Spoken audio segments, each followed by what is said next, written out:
Kahit sino ay maaaring magpakita ng kanilang liwanag. Ibig kong sabihin, kailangan nating maging mas mabuti sa pangkalahatan, bawat isa sa atin, kasama ako, ang sangkatauhan, di ba?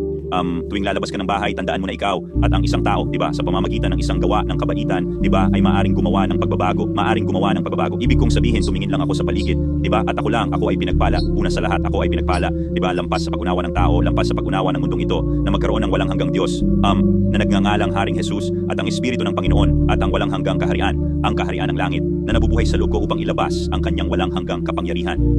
Alam mo, pero ito ay napakaganda, di ba, na ako ay nakikibahagi, di ba, at naging isa sa walang hanggan, tanging walang hanggang Diyos ng sansinukob si Haring Jesus, di ba? Ito ay salita lamang ng pagpapalakas ng loob sa ating lahat, di ba? Sabi ko nga, lumabas ka lang at ipakita mo ang iyong liwanag. Huwag kang maging isa pang problema sa mundo. Ibig kong sabihin, lahat tayo ay may mga problema. Lahat tayo ay inaatake. Hindi iyon magbabago. Ganyan lang ang buhay, ang pamumuhay.